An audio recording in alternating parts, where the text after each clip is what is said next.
Hi എല്ലാവർക്കും നമസ്കാരം. Master key അക്കാദമിയുടെ പുതിയൊരു വീഡിയോ സെക്ഷനിലേക്ക് സ്വാഗതം.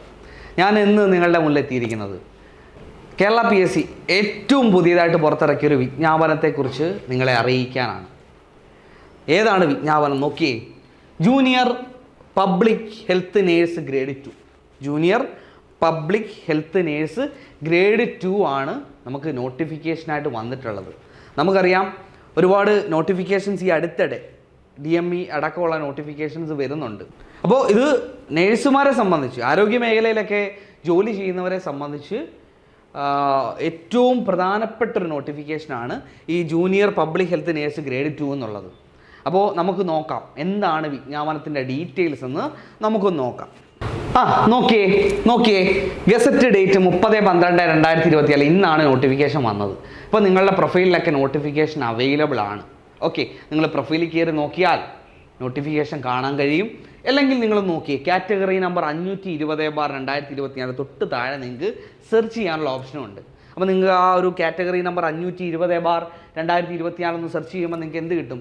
നേരെ നിങ്ങൾക്ക് ആപ്ലിക്കേഷൻ ആ ഒരു നോട്ടിഫിക്കേഷനിലോട്ട് ചെന്നിട്ട് ആപ്ലിക്കേഷൻ അയക്കാൻ കഴിയും. ഓക്കെ, അപ്പോൾ നോക്കിയേ കാറ്റഗറി നമ്പർ 520/2024 ആണ് junior public health nurse grade 2ൻ്റെ കാറ്റഗറി നമ്പർ. ഡിപ്പാർട്ട്മെൻറ്റ് നോക്കിയേ, ഹെൽത്ത് സർവീസ് ഡിപ്പാർട്ട്മെൻറ്റ്. കേരളത്തിലെ ഹെൽത്ത് സർവീസ് ഡിപ്പാർട്ട്മെൻറ്റുകളിലേക്ക് ആരെ വിളിക്കുന്നു? Junior public health nurse grade 2നെ വിളിക്കുകയാണ്. കേരള PSC ഏറ്റവും പുതിയ നോട്ടിഫിക്കേഷനാണ്. നേഴ്സുമാരുടെ ശ്രദ്ധയ്ക്ക് വളരെ വളരെ വളരെ നിങ്ങളെ പ്രയോജനപ്പെടുന്ന ഒരു നോട്ടിഫിക്കേഷൻ കൂടിയാണ്. സ്കെയിൽ ഓഫ് പേ നോക്കിയേ, 31,100 to 66,800 ആണ് നമ്മുടെ പേ സ്കെയിൽ വരുന്നത്. ബേസിക് പേ എത്ര ഉണ്ട്? 31,100 ബേസിക് പേ ആയിട്ടുണ്ട്. ഓക്കെ, നോക്കിയേ number of vacancies district vice, ജില്ലാ അടിസ്ഥാനത്തിൽ നിയമനം. നോക്കിയേ, ചില ജില്ലകളിൽ ആൻറ്റിസിപ്പേറ്റഡ് വേക്കൻസിയാണ്, എണ്ണപ്പെട്ടിട്ടില്ലാത്ത വേക്കൻസികളാണ്. ചില ജില്ലകളിൽ എന്താണ് നോട്ടിഫിക്കേഷനിൽ വേക്കൻസി കൊടുത്തിട്ടുണ്ട്, പക്ഷേ ഈ വേക്കൻസി ആണ് എന്ന് നിങ്ങൾ വിചാരിക്കരുത്. ഓക്കെ, ഈ വേക്കൻസി അല്ല. ഈ വേക്കൻസിയിലും ഉയർന്ന നമ്പർ ആയിരിക്കും നമുക്ക് ആക്ച്വലി വരാൻ പോകുന്ന വേക്കൻസികൾ. അപ്പോൾ നോക്കിയേ, നോട്ടിഫിക്കേഷൻ സമയത്ത് തിരുവനന്തപുരം ജില്ലയിൽ 19 വേക്കൻസിയാണ് റിപ്പോർട്ട് ചെയ്യപ്പെട്ടിരിക്കുന്നത്. തിരുവനന്തപുരം ജില്ലയിൽ 19 വേക്കൻസികളാണ് റിപ്പോർട്ട് ചെയ്തിട്ടുള്ളത്. തൃശ്ശൂർ ജില്ലയിൽ 19 വേക്കൻസി, പാലക്കാട് ജില്ലയിൽ 31 വേക്കൻസി. പാലക്കാട് എത്ര? 31 വേക്കൻസി. മലപ്പുറത്ത് 26 വേക്കൻസി. കോഴിക്കോട് 31 വേക്കൻസി. വയനാട്ടിൽ 12 വേക്കൻസി. കാസർഗോഡ് 15 വേക്കൻസി. കൊല്ലം, പത്തനംതിട്ട, ആലപ്പുഴ, കോട്ടയം, ഇടുക്കി, എറണാകുളം, കണ്ണൂർ ജില്ലകളിൽ ആൻറ്റിസിപ്പേറ്റഡ് വേക്കൻസിയാണ് കൊടുത്തിരിക്കുന്നത്. പക്ഷേ ഈ വേക്കൻസികളൊന്നും നിങ്ങൾ നോക്കണ്ട, ഇതൊന്നും ആയിരിക്കത്തില്ല വേക്കൻസികൾ. അതായത് വേക്കൻസികൾ നിലവിൽ നോട്ടിഫിക്കേഷൻ സമയത്ത് ഇത്രയാണ്. പക്ഷേ നിങ്ങൾ പരീക്ഷയൊക്കെ എഴുതി നിങ്ങൾ റാങ്ക് ലിസ്റ്റിലൊക്കെ വന്ന് നിങ്ങൾ അഡ്വൈസ് തുടങ്ങുമ്പോൾ ഇതിൽ കൂടുതൽ വേക്കൻസികളിലേക്ക് എന്തുണ്ടാവും? അഡ്വൈസ് ഉണ്ടാവും. കൂടുതൽ വേക്കൻസികൾ ഇനിയും റിപ്പോർട്ട് ചെയ്യപ്പെടുകയും ചെയ്യും. ഓക്കെ, ഡയറക്റ്റ് റിക്രൂട്ട്മെൻ്റ് ആണ് method of appointment. Age limit 18 to 41. 18 വയസ്സ് മുതൽ 41 വയസ്സ് വരെയാണ് എന്ത് ഏജ് ലിമിറ്റ് വരുന്നത്. 18 to 41. അപ്പം ജനറൽ കാറ്റഗറിക്കാർക്ക് 41 വയസ്സ് വരെ അപ്ലൈ ചെയ്യാൻ പറ്റും. 41 വയസ്സ് വരെ അപ്ലൈ ചെയ്യാൻ പറ്റും. നോക്കിയേ, 1983 ജനുവരി 2/1/1983 ജനിച്ച ആൾ തൊട്ട് 1/1/2026 വരെ ഇതിനിടയ്ക്കുള്ള എല്ലാവർക്കും എന്ത് ചെയ്യാൻ പറ്റും? അപ്ലൈ ചെയ്യാൻ പറ്റുന്ന പോസ്റ്റാണ്. 41 വയസ്സ് വരെ ജനറൽ കാറ്റഗറിക്കാർക്ക് അപ്ലൈ ചെയ്യാം. SC ST OBC വിഭാഗക്കാർക്ക് നിയമാനുസൃതമായ വയസ്സിളവുണ്ട്. അതായത് 41 വയസ്സ് വരെയാണ് ജനറൽ കാറ്റഗറിക്കാർക്ക് അപ്ലൈ ചെയ്യാൻ പറ്റുന്നതെങ്കിൽ 3 വർഷത്തെ വയസ്സിളവാണ് OBCക്കാർക്കുള്ളത്. അതായത് 44 വയസ്സ് വരെ ആർക്ക് അപ്ലൈ ചെയ്യാൻ പറ്റും? OBC വിഭാഗക്കാർക്ക് അപ്ലൈ ചെയ്യാൻ പറ്റും.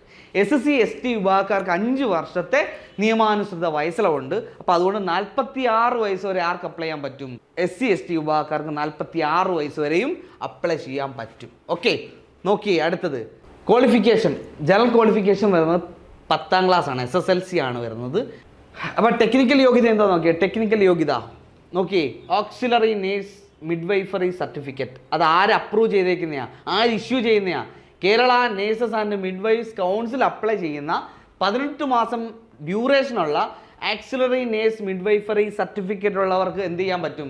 അപ്ലൈ ചെയ്യാൻ പറ്റും. അപ്പോൾ SSLC പ്ലസ് വേണ്ടത് technical qualification, auxiliary nurse midwifery certificate, 18 മാസം ഡ്യൂറേഷനുള്ള കോഴ്സാണ്. അല്ലെങ്കിൽ ഓക്സിലറി നേഴ്സ് മിഡ്വൈഫറി സർട്ടിഫിക്കറ്റ് അല്ലെങ്കിൽ auxiliary nurse midwifery certificate revised course issued by an authority recognized by the Indian Nursing Council, authority recognized by the Indian Nursing Council.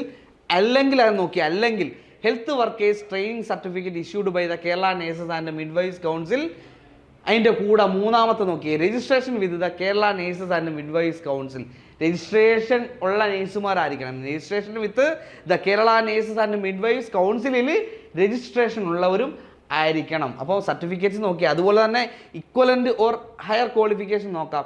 Equivalent or higher qualification നമുക്കൊന്ന് നോക്കാം. Just ഒന്ന് നോക്കിയേ. Equivalent or higher qualification Kerala PSC പറയുന്ന equivalent അല്ലെങ്കിൽ higher qualification ഏതാണെന്ന് നമുക്ക് നോക്കാം. Kerala PSC തന്നെ പറയുന്ന ക്വാളിഫിക്കേഷൻ്റെ ഇക്വലൻ്റ് അല്ലെങ്കിൽ ഹയർ ക്വാളിഫിക്കേഷൻ ആണ് പറയുന്നത്. ക്വാളിഫിക്കേഷൻ നോക്കിയേ, certificate in auxiliary nurse midwifery. അതിൻ്റെ ഇക്വലൻ്റ് അല്ലെങ്കിൽ higher qualification accepted in the previous selection of this post. Okay, equivalent അല്ലെങ്കിൽ higher qualification accepted in the previous selection of the post. ഏതാ? Diploma in nursing. അതായത് GNM degree ഉള്ളവർക്ക് apply ചെയ്യാൻ പറ്റുമെന്നാണ് പറയുന്നത്. അതായത് ഇതിൻ്റെ ഇക്വലൻ്റ് ക്വാളിഫിക്കേഷൻ ആണെന്നാണ് കേരള PSC എന്ന് പറയുന്നത്. അതുപോലെ തന്നെ diploma in auxiliary nurse and midwives BSc നേഴ്സിംഗുകാർക്കും അപ്ലൈ ചെയ്യാൻ പറ്റും. അവരും ഈ ഒരു കോഴ്സിന് ഇക്വലൻ്റ് ആണെന്നാണ് കേരള PSC സാക്ഷ്യപ്പെടുത്തുന്നത്. ഓക്കെ, നോക്കിയേ, ലാസ്റ്റ് ഡേറ്റ് എന്നാ 29/1/2025 ബുധനാഴ്ച വരെ ഉണ്ട് നമുക്ക് അപ്ലൈ ചെയ്യാൻ പറ്റുന്ന ഡേറ്റ്. 29/1/2025 വരെ നമുക്ക് എന്ത് ചെയ്യാൻ പറ്റും? അപ്ലൈ ചെയ്യാൻ പറ്റും. അപ്പോൾ നിങ്ങൾ 29/1/2025 വരെ ഒന്നും നോക്കിയിരിക്കേണ്ട, ഇപ്പോൾ തന്നെ അങ്ങ് അപ്ലൈ ചെയ്യാം. ഓക്കെ, എന്നിട്ട് പതുക്കെ പഠിച്ചു തുടങ്ങാൻ ആരംഭിക്കുക. നമുക്കൊരു 6 മാസ സമയം എന്തായാലും കിട്ടും. ഈ 6 മാസ സമയത്തിനിടയിൽ നമുക്ക് എന്ത് ചെയ്യാൻ പറ്റും?